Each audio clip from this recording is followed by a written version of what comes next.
예, 하나님 말씀입니다. 누가복음 22장 63절부터입니다.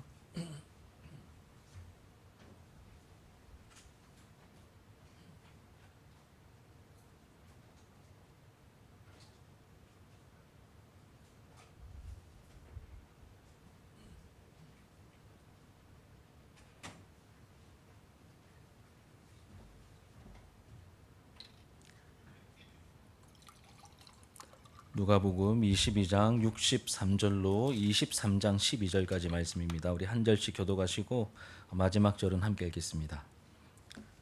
지키는 사람들이 예수를 희롱하고 때리며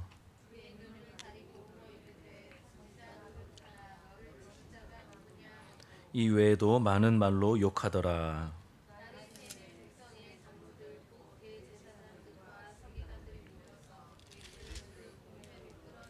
이르되 내가 그리스도이거든 우리에게 말하라. 대답하시되 내가 말할지라도 너희가 믿지 아니할 것이요. 그러나 이제부터는 인자가 하나님의 권능의 우편에 앉아 있으리라 하시니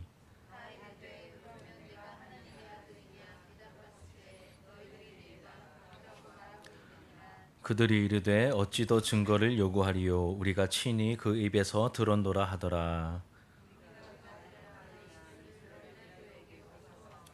고발하여 이르되 우리가 이 사람을 보매 우리 백성을 미혹하고 가이사에게 세금을 바치는 것을 금하며 자칭 왕 그리스도라 하더이다 하니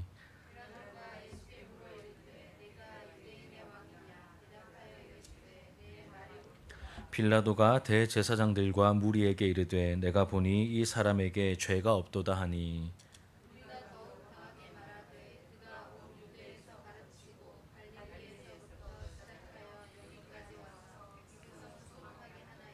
빌라도가 듣고 그가 갈릴리 사람이냐 물어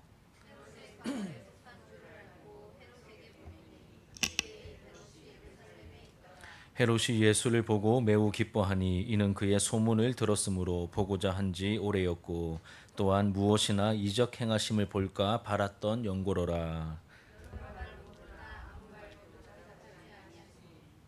대제사장들과 서기관들이 서서 힘써 고발하더라.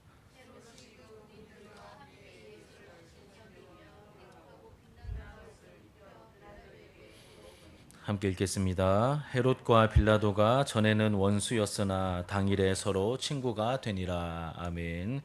오늘 본문의 말씀으로 뜨겁게 기도하며 하나 되어야 합니다라는 제목으로 하나님 말씀 증거하도록 하겠습니다.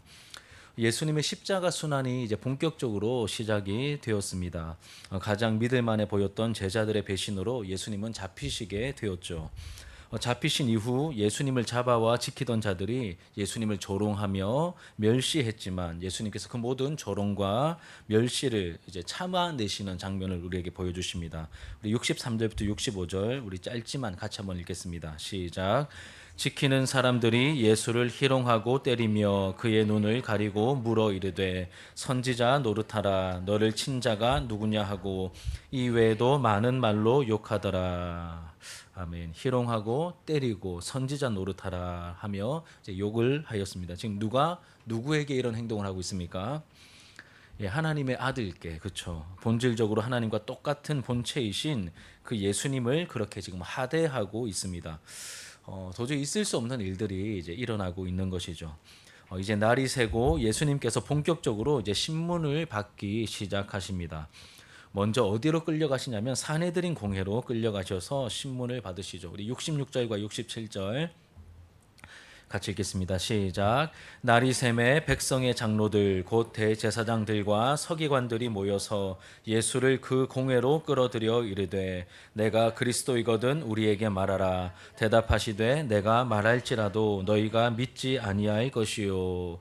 원래 사내들인 여기 그 공회는 사내들인 공회를 말하는 겁니다.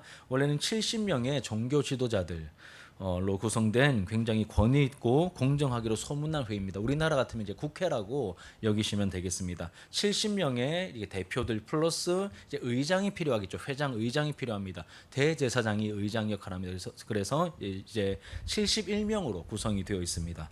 근데 예수님을 신문하는 과정에서는 온갖 비리와 부조리가 나타나고 있음을 성경이 우리에게 보여줍니다. 모여서 재판하면 안 되는 시간대에 모여서 중요한 사안을 자기들 입맛대로 처리하고 있습니다. 사실 이제 공정하게 굉장히 이제 율법을 존중했기 때문에 이제 약한 자들 위해서 또 공정한 재판을 위해서 굉장히 조심스럽게 행동하는 부분이 많았는데 예수님 사건을 처리할 때는 굉장히 불법적으로 굉장히 막 속전속결하면서 일들이 진행되고 있습니다. 분명히 뭔가가 있는 게 느껴지죠.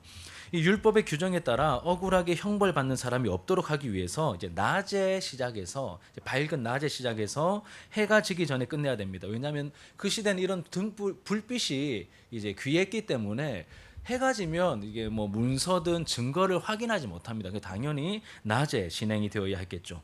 밤중에 열리는 재판이나 신문은 이제 율법상 이들의 이런 이제 법상 이제 불법입니다.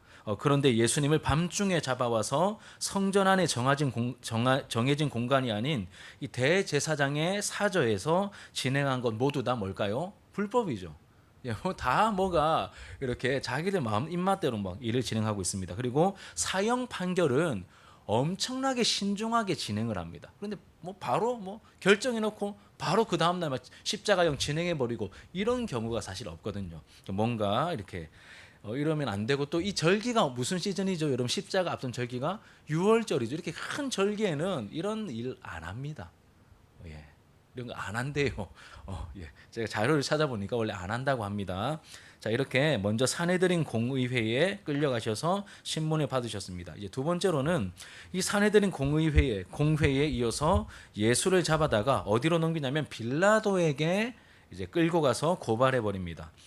여러분 여러분 잘 알고 있다시피 지금도 그렇지만 유대인들은 민족성이 어마어마한 족속들이죠. 민족들입니다. 그래서 웬만해서는 자기들 문제를 자기들 안에서 해결하려고 합니다. 민족성 강한 사람들의 특징이겠죠. 자기들 문제를 자기들 안에서 해결하려고 하는데 지금 누구에게 가져갑니까? 로마 총독에게 가져갑니다. 이것도 여러분 정서상 있을 수 없는 그런 희귀한 장면입니다. 그런데 이번에는 뭐 로마 그 총독이 야 너희들 좀 시끌시끌하냐 갖고 와라가 아니라 자기들이 스스로 그 문제를 이제 그 문제 근원인 예수님을 데리고 가서 넘겨버리죠. 해결해 달라고 요청합니다. 하지만 빌라도는 몇 마디 예수님을 신문해 본 뒤에 예수님께 사형시킬 만한 죽일 만한 죄가 없음을 발견하고 놓아주려고 했죠. 우리가 다 알고 있는 사실입니다. 23장 4절 같이 한번 읽어볼게요. 시작. 빌라도가 대제사장들과 무리에게 이르되 내가 보니 이 사람에게 죄가 없도다 하니 물어보니까 죄가 없는 거죠. 죄가 없으시니까. 드러날 리가 없습니다. 하지만 사람들의 강력한 반대에 못 이겨 갈등하다가 이제 정보를 하나 얻게 됩니다. 무슨 정보일까요? 예수님이 어디 출신요? 성경 읽어보니까 갈릴리 출신이다라고 하는 정보를 알게 되고 예수님을 누구에게 보냅니까? 헤롯에게 뜬금없이 보냅니다. 원래 수도인 예루살렘과 갈릴리는 먼 거리지만 여러분 이렇게 먼 거리입니다. 그래서 이제 함부로 보낼 수 없고 헤롯도 지금 유대인의 왕이잖아요. 그렇죠? 유대인의 왕이니까 뭘 지켰을까요? 절기를 지켰겠죠. 지금 무슨 절기요? 6월절이니까 헤롯이 어디 왔겠습니까? 예루살렘에 당연히 왔겠죠. 자기 어떤 정치적인 입지를 위해서라도 이렇게 가야 될 곳은 이렇게 신앙이 있든 없든 가야 되지 않겠습니까? 그래서 6월절을 맞아 절기도 지킬 겸 예루살렘에 볼일을 보러 왔던 차였습니다. 그런데 이제 와 있으니까 이제 골치 아픈 예수님 사건을 빌라도가 헤롯에게 이렇게 넘깁니다. 유대인들이 빌라도에게 순순히 사건을 이제 넘기는 일에 이어서 이제 또 하나 이런 일들이 이제 이 일도 이어서 일어나는 것이죠. 빌라도는 골치 아픈 사건을 떠넘길 목적으로 헤롯에게 예수님을 보냅니다. 헤롯은 예수님에 대한 소문을 들어서 잘 알고 있었습니다. 예수님 유명인이시잖아요. 그래서 막 기적도 행하시고 하니까 그 기적도 한번 볼 수 있을까 이렇게 막 궁금해했었기 때문에 당장에는 환영을 했다라고 합니다. 우리가 읽었던 성경에. 근데 여러 가지 신문하는 그 질문에 예수님께서 한 마디도 답변하지 않으시죠. 헤롯의 질문에 답변하지 않으십니다. 그러자 헤롯이 예수님을 업신여기고 희롱하며 다시 빌라도에게 보내는데 여러분 그 다음에 이어지는 구절, 오늘 본문의 마지막 구절이 굉장히 인상적입니다. 우리 12절. 같이 읽겠습니다. 시작. 헤롯과 빌라도가 전에는 원수였으나 당일에 서로 친구가 되냐. 전에 뭐였다고요? 원수였답니다. 원래 유대 또 아니 그 지배하러 온 로마와 그 지역을 다스리는 왕이 물론 정치적으로는 어느 정도 이렇게 뭐 견제했겠지만 뭐 이렇게 뭔가 유도리게 했겠지만 본질적으로는 잘 지낼 수 없었겠죠, 그렇죠? 그런데 이 사람들에게는 조금 더 깊은 이유가 있습니다. 원래 헤롯과 빌라도는 평소에 권력과 영토를 두고 서로 경계하던 이제 원수 같은 사이였습니다. 원래 헤롯 대왕, 예수님 태어났던 시절에 헤롯 대왕 시절에는 이 팔레스타인 지역 전체를 헤롯 대왕이 다스렸습니다. 여기는 분봉왕 헤롯이죠. 헤롯 대왕이 다스리다가 로마에서 이 자꾸 이렇게 문제가 일어나니까 그 지역을 쪼개 가지고 이렇게 나누어 줍니다. 나라를. 너는 이 지역, 너는 저 지역 그러면서 중요한 지역을 누가 다스리게 되죠? 빌라도, 이 총독이 로마에서 직접 파견한 빌라도가 또 다스리게 되고 그리고 이 헤롯의 혈통을 이은 이 분봉왕 헤롯은 어디만 다스리게 됩니까? 갈릴리 지역 인근을 다스리게 됩니다. 그래서 예전에 비해서 누가 와서 입지가 좁아졌죠? 총독이 와서 입지가 좁아졌잖아요. 그러니 좋아할 리가 없겠죠. 근데 그것뿐만 아니라 우리가 예전에 벌써 오래됐습니다. 몇 개월 전에 누가복음 13장 다룰 때 갈릴리 사람들을 이 빌라도 총독이 학살해서 그들의 피를 제물에 섞어서 막 드리는 그런 굉장히 막 있을 수 없는 사건이 일어납니다. 어느 지역 사람들의 피요? 갈릴리 지역. 그러면 이 갈릴리 지역의 왕이 누구라고요? 분봉왕 헤롯. 근데 누가 이 일을 저질렀다고요? 제가 자꾸 꼬아서 말합니까? 그러니까 총독이 허락 안 받고 그 지역의 왕이 허락 안 받고 그 일을 자기 직권으로 그냥 진행해 버린 거예요. 그럼 그 지역을 다스리고 있던 이 왕이 봤을 때 기분이 좋을까요, 안 좋을까요? 당연히 안 좋겠죠. 그래서 굉장히 싫어하고 굉장히 관계가 안 좋았는데 지금 뭐 그렇게 원수였으나 이날 무슨 날입니까? 예수님 십자가에 못 박기 위한 이 날에 뭐가 되죠? 친구가 됩니다. 예수님이 갈릴리 출신이네, 갈릴리 나사렛 사람이네. 그러면 잘됐다. 이 사람들 정치 구단이거든요. 잘됐다. 예전에 이런 일도 있었으니까 나도 골치 아프고 이 갈릴리 사람이니까 헤롯에게 화해 제스처 겸 예수를 보내보자. 하니까 이 헤롯은 이 갈릴리 예전에는 막 자기 허락도 안 받고 막 했었는데 이 예수를 자기 허락받는 것처럼 자기에게 보내니까 어떻게 받아들였을까요? 화해의 제스처네 하면서 서로 지금 갑자기 이렇게 급 화해하는 이러한 일들이 일어났던 것입니다. 제가 왜 이렇게 흥분하면서 말씀드리냐면 지금부터 이야기를 쭉 들으시면 됩니다. 지금까지의 내용을 우리가 재정리해 보겠습니다. 예수님께서 가룟 유다에게 팔려서 대제사장 집에 먼저 가십니다. 신문을 받으시고 사내들인 공회에 끌려가셔서 신문과 재판을 받으시죠. 이때 가장 공정해야 할 공의회에서 가장 불공정한 신문 과정과 판결이 내려집니다. 원래 하면 안 되는 시간, 하면 안 되는 날, 하면 안 되는 그런 행동들을 이 사람들이 그냥 막 해버린 겁니다. 여러 가지 불법이 있었습니다. 자기들 마음에 안 드는 예수를 잡아 처리하기 위해서 온갖 수단과 방법이 동원되고 있는 모습을 보시면 돼요. 보이십니까? 그럼 됩니다.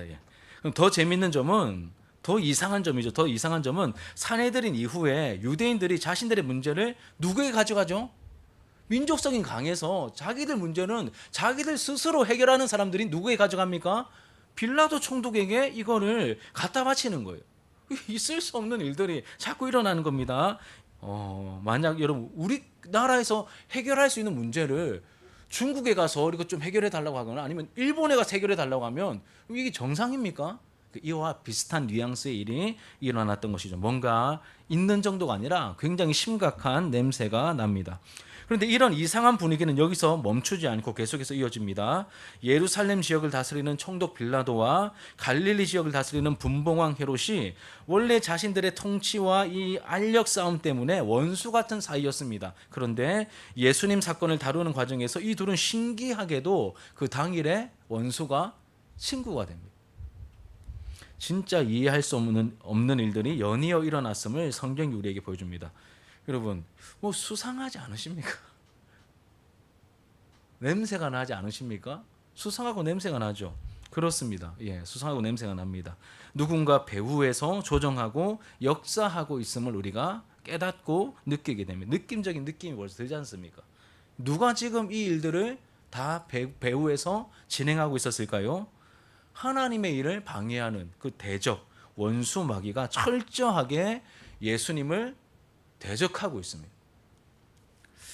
지금까지 우리는 예수님께서 십자가에 못 박히시기 직전에 이루어졌던 이 신문을 당하시는 과정을 함께 살펴보았습니다. 이 본문의 내용을 통해서 하나님께서 우리에게 분명히 주시는 이 영적 교훈을 우리가 발견하게 되는데, 첫 번째는 여러분 치밀하고 조직적인 원수들의 공격이 있다는 것을 우리에게 알려주십니다. 치밀하고 조직적인 원수들의 공격이 있습니다. 제가 다시 말씀드립니다.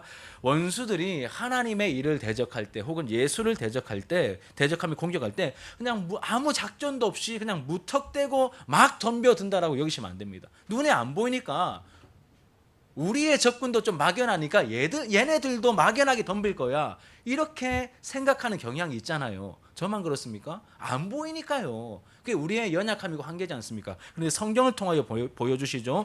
굉장히 치밀하게, 굉장히 계획적으로 접근해 오고 있습니다. 누군가를 무너뜨릴 때 그렇게 한다는 것입니다.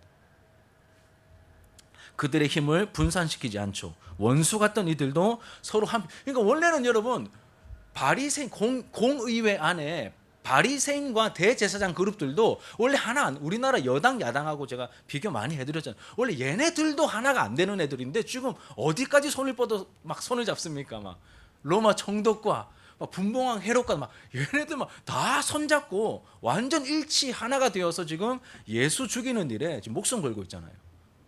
이렇게 적들이 공격하고 있다는 것이죠. 원수에서 친구가 되었고, 앞에서 언급한 모든 이들이 예수 잡기 위해서 서로 힘을 합치고 협력하는 모습, 대동단결 하고 있습니다. 여러분, 원수들이 하나님을 대적하며 자신들의 힘을 극대화시켜서 예수님을 공격하고 있습니다. 그렇게 예수님을 대적하며 공격했던 원수 마귀는 지금은 어떻게 할까요? 지금은 대충 할까요? 이때는 예수님을 넘어뜨려야 되니까 막 이렇게 했고, 지금은 대충 할까요? 아니겠죠. 아닐 것입니다. 지금도 믿는 성도들과 교회를 넘어뜨리기 위해서 힘을 합치고 합력하고 힘을 다하여서 지금도 공격을 하고 있겠죠. 그냥 여러분 이제 이해를 돕기 위해서 이렇게 드는 조금 극단적이면서도 일반적인 예입니다. 어느 동네에 교회가 선다고 할 때, 지금 정서와는 조금 다르지만 한 20-30년 전만 해도 어느 지역에 어느 동네에 교회가 선다고 할 때 평소에는 서로 원수같이 지내던 이웃들이 갑자기 대동단결이 되어서 교회 막 못 들어서게 막죠. 이런 얘기를 들어보셨죠? 또 평소에는 나에게 관심도 별로 없던 주변 사람들, 내가 뭘 하든지 상관없는데 내가 이제 좀 교회 다니기 시작하고 수련회 같은 데 가고 은혜 좀 받으려고 하는데, 갑자기 보통 때 나에게 연락도 한번 안 하던 사람들이 갑자기 연락 와가지고, 이 사람도 연락 오고 저 사람도 연락 와가지고 막 같이 자기들 막 꽃놀이 가는데 같이 가자 그러고 막 놀러 가자 그러고, 이런 일들이 이제 생기는 경우들도 이제 결이 다르지 않다는 겁니다. 이런 식으로 우리가 이해할 수 있다는 것이죠. 눈에 보이지 않는 적들의 치밀한 공격입니다. 우리가 모르면 당하게 되는 것이죠. 이것이 첫 번째 교훈입니다. 치밀하고 조직적인, 계획적인 원수들의 공격이 있다는 것을 아셔야 됩니다. 두 번째로는, 너무 당연한 말들을 제가 지금 하고 있습니다. 어려울 건 없습니다. 이런 적들의 공격을 여러분 막 하나 되어서 공격해오는 이러한 적들의 공격을 이기기 위해서 우리가 반드시 따라야 할 지침이 있다는 것도 우리가 깨닫게 됩니다. 먼저는 어떻게 해야 될까요? 예수님께서 이 직전에 어떤 행동을 하셨습니까? 감람산 겟세마네 동산에서 기도하셨죠. 그냥 기도하신 게 아니라 처절하게 기도하셨죠. 제가 굉장히 많이 강조드렸죠. 처절하게 기도하셨습니다. 그러면서 유혹에 빠지지 않고 시험에 들지 않도록 기도하라고 우리에게 말씀하셨습니다. 그럼 시험에 들지 않기 위해서 우리도 처절하게 기도해야 합니다. 이것이 첫 번째 방법이며 동시에 가장 확실한 방법이기도 합니다. 우리 보이지 않는 이 원수가, 이 진주 하나로 교회 공격 좀 하려고 했더만, 자들은 학을 떼겠다. 여기는 지금 아닌갑다 싶을 정도로 여러분, 우리가 영적으로 딱 무장되어서 우리 밤새 릴레이 밤새도록 24시간 릴레이 기도, 이런 말 아닙니다. 우리가 이런 말씀과 또 우리가 나눈 그 은혜를 통하여서 깨어있는 마음으로 내 자리를 확실하게 지키며 기도하고 있을 때 이제 원수 마귀가 함부로 하지 못한다는 것이죠. 그런 느낌 좀 들지 않으십니까? 아니, 우리 교회를 함부로 왠지 못하는 것 같은 느낌이 좀 들지 않으세요? 저만 듭니까? 제가 너무 과장하고 미화합니까? 아니거든요. 곳곳에서 여러분들이 역할을 하신다는 게 저는 느껴지거든요. 그러니까 교회가 건강하게, 튼튼하게, 든든하게 자리 잡으며 조금씩 자연스럽게 성장해 나아가고 있는 것 같습니다. 물론 완벽하진 않습니다. 물론 이렇게 빈 구멍도 생길 수 있고 부족하고 연약한 부분도 있지만, 그럼에도 불구하고 우리가 말씀 위에 깨어 있고 기도하려고 하는 사람들이 구석구석에 계시기 때문에 여러분 여기까지 이렇게 오고 있는 것이죠. 기도는 아무리 강조해도 지나치지 않습니다. 여러분, 기도는 아무리 강조해도 지나치지 않습니다. 특히 이 마귀와의 영적 전투를 앞두고서는 더 치열하게 우리가 기도하며 이 기도를 강조해야 합니다. 예수님께서 이 귀신 들린 아이의 아빠가 찾아와가지고 당신들 제자들은 안 되는데 당신이 좀 해주십시오라고 했을 때 예수님이 뭐라고 말씀하셨습니까? 제자들을 꾸짖고 난 다음에 귀신을 책망하기 전에 먼저 제자들을 꾸짖으시죠. 믿음이 없다라면서. 그러면서 뭐라고 하시죠? 기도 외에 다른 것으로는 이런 류가 나갈 수 없다라고 하셨습니다. 여러분, 이 마귀의 세력을 우리가 이기고 쫓아내는 가장 강력한 무기는 하나님의 말씀을 통하여 우리가 분별하고 그 말씀 붙들고 기도하는 것입니다. 이게 가장 확실한 무기이고 가장 확실한 방법이죠. 기도가 약해지고 있는 이 시대입니다. 기도를 무시하는 시대이기도 합니다. 기도의 능력을 알고 기도의 능력을 나타내는 저와 여러분들의 모습이 되기를 주님의 이름으로 축복합니다. 이어서 여러분, 우리가 또 한 가지 기억해야 될 것은 우리도 반드시 하나 되어야 한다는 것입니다. 적들이 이렇게 똘똘 뭉쳐서 오는데 우리는 막 다 흐트러져 있다면, 분열되어 있다면 게임이 되겠습니까, 인간적으로? 그냥 하나님의 은혜, 하나님의 능력, 이렇게 우리가 입에 발린 어떤 구호처럼만 외친다고 이게 되는 게 아닙니다. 우리도 하나 되기에 마땅히 힘써야 하겠죠. 이 영적 전투 상황에서 하나 되면 선택이 아니라 필수 사항입니다. 하나 되지 않으면 질 수밖에 없는 것이죠. 반드시 예수 안에서, 성령 안에서, 은혜 안에서, 말씀 안에서 우리가 하나 되어야 하는 것입니다. 사활을 걸고 하나 되기에 힘써야 합니다.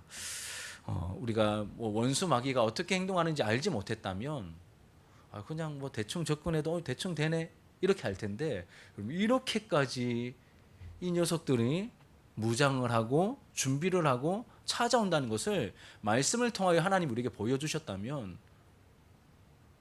우리가 대비해야죠. 하나 되기에 힘써야 되지 않겠습니까? 자, 그렇다면 어떻게 해야 하나 될 수 있겠습니까? 먼저는 하나가 되려면 한쪽이 자기 자신을 낮추어야 합니다. 한쪽이 죽어야 합니다. 그럼 그 한쪽은 누가 되어야 될까요? 나라고 말씀해 주시면 너무 감사하지만 은혜 받은 사람이, 좀 더 성숙한 사람이, 좀 더 어른스러운 사람이 나를 낮추고 나를 죽여야 하는 것이죠. 자신을 내세우고 자신의 어떠함을 드러내려 한다면 하나 될 수가 없습니다. 십자가 앞에서 철저하게 우리가 죽어야 합니다. 자기 죽음을 우리가 경험해야 하는 것이죠. 물이 낮은 곳으로 흘러갑니다. 그렇죠? 낮은 곳으로 흘러 다 어디서 만납니까? 바다에서 만나죠. 바다가 가장 낮다는 뜻이죠. 바다에서 다 만나게 되어 있습니다. 내가 나를 주장하는 것이 아니라 나를 낮추고 내가 죽을 때 하나가 될 수 있습니다. 예수님을 닮은 모습으로 하늘에 썩어져 죽으셨던 예수님처럼 나도 나를 낮추고 내가 예수님을 닮기를 원하는 마음으로 내가 낮아지는 자리로 나아갈 때 우리가 하나 될 수 있는 것이죠. 이게 굉장히 힘듭니다. 우리의 본성을 거스르기 때문에 저도 말은 쉽게 하지만 정말 막 그 순간 상황에서 어떻게 그 상황을 넘겼는데 밤새 생각나고 잠도 안 오고 이럴 때가 있습니다. 그럴 때가 있죠. 그게 우리의 실존입니다. 우리 자신을 쳐서 복종시키며 낮아져야 되는데, 그때 우리에게 가장 힘이 되고 결정적으로 도움을 주는 것은 항상 예수님의 십자가입니다. 항상 예수님의 십자가더라고요. 다른 방법이 없어 보입니다.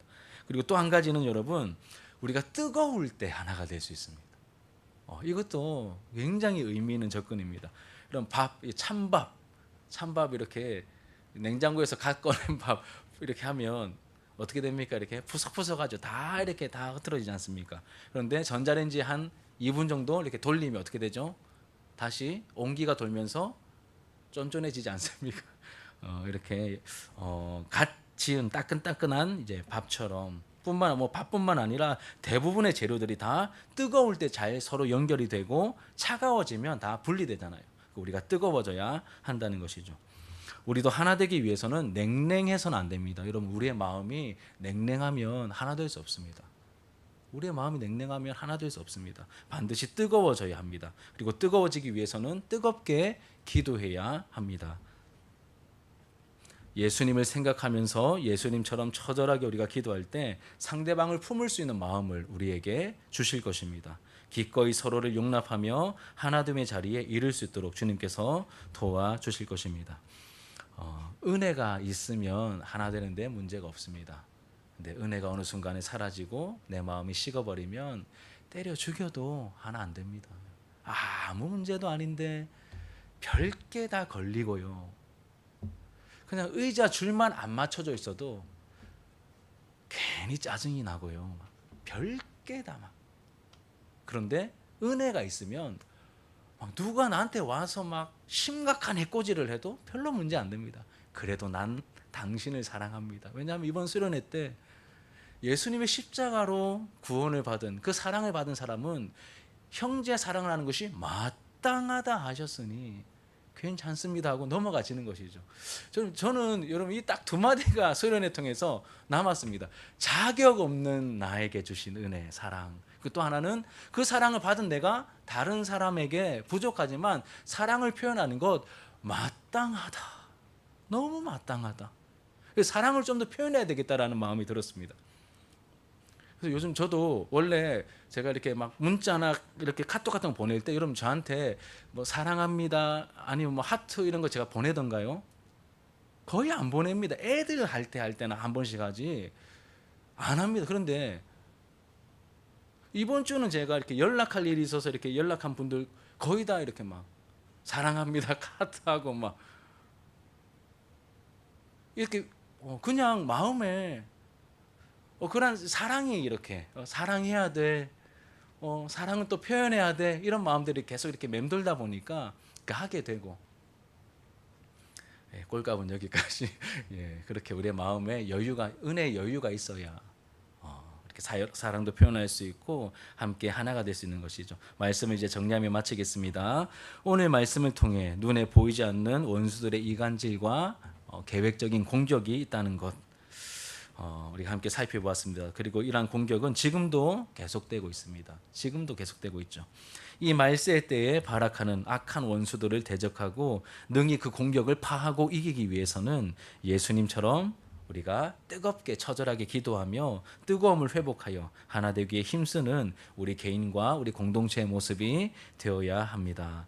여러분, 끼리끼리 문화가 아직 잔존하고 있으며 비본질적인 문제로 서로 뜻을 합치지 못하는 그런 모습들이 우리 안에 나타날 수 있습니다. 그런데 그때마다 그것을 뭐 우리 다른 교회에 비해서 뭐 이렇게 그래도 건전한 거 아니야? 이렇게 여상히 여길 것이 아니라 우리의 마음이 우리의 어떠함들이 이 말씀으로 또 주님의 사랑으로 깨어 있고 뜨거워져 있어서 이러면 안 되지.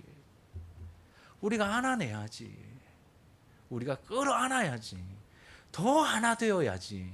이러한 마음들이 우리 안에 이제 자리 잡게 되기를. 그 가운데 우리를 능히 하나 되게 하시는 예수님의 십자가와 우리에게 맡겨주신 거룩한 사명 앞에서 저와 여러분들의 가슴이 오늘 이 시간 다시 뜨거워지는 이 수요 기도의 시간이 되기를 주님의 이름으로 축복합니다. 우리 함께 말씀을 기억하시면서 우리 기도하는 마음으로 함께 기도하는 마음으로 함께 찬양합시다.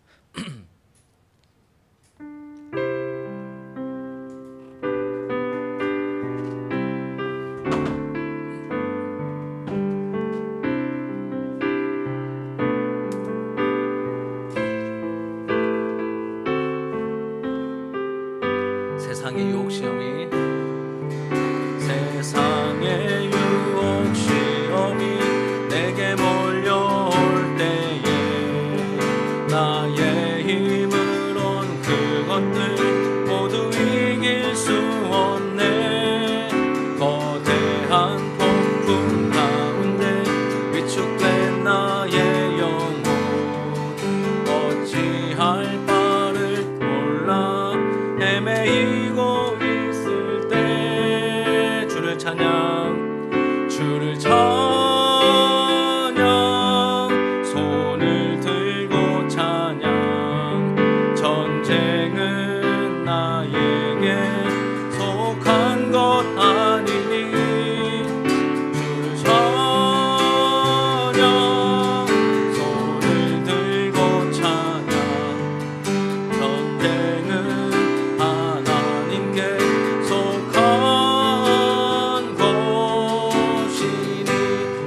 거짓과 속임수로 거짓과 속임수로 가득 찬 세상에서 어디로 갈지 몰라 머뭇거리고 있네.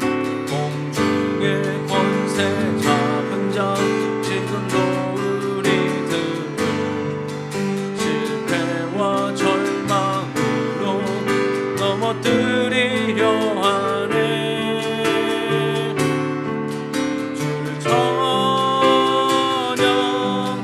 손을 들고 찬양 전쟁은 나에게 속한 것 아니니. 주를 찬양 손을 들고 찬양하며 전쟁은 하나님께 속한 것이니. 주위를 둘러보면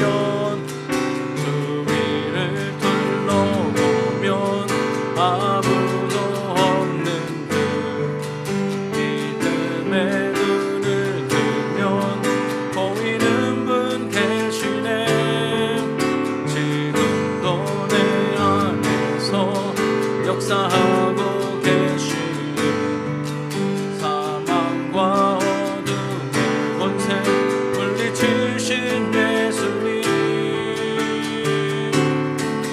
주를 찬양 손을 들고 찬양 전쟁은 나에게 속한 것 아니니. 주를 찬양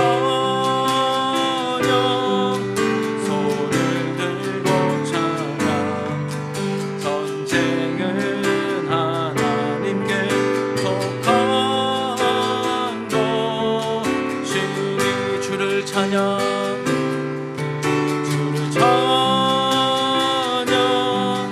손을 들고 찬양 전쟁은 나에게 속한 것 아니니. 주를 찬양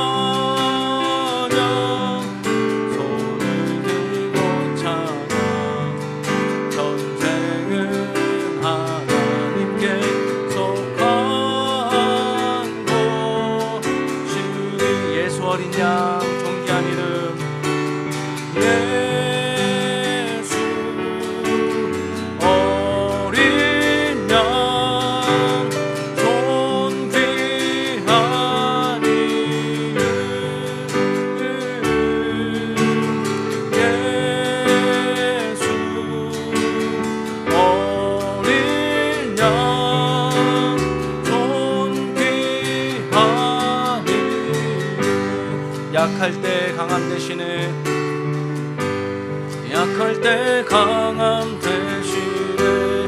나의 보배가 되신 주 나의 모든 것. 주 안에 있는 보물을 나는 포기할 수 없네. 주 나의 모든 것.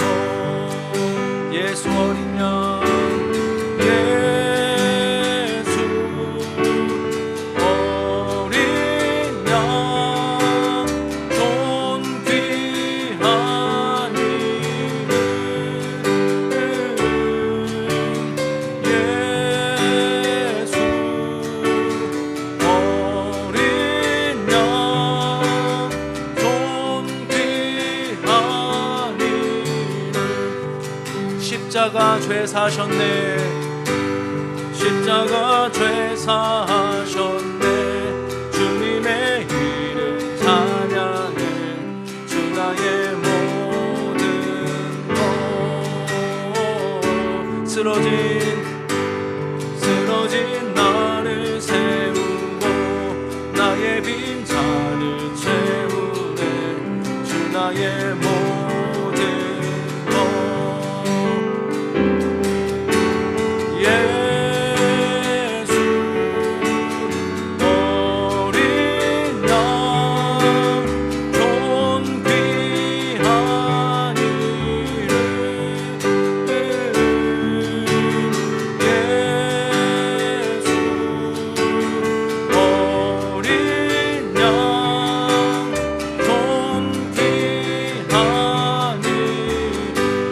예수 어린 양 예수 어린 승리의 이름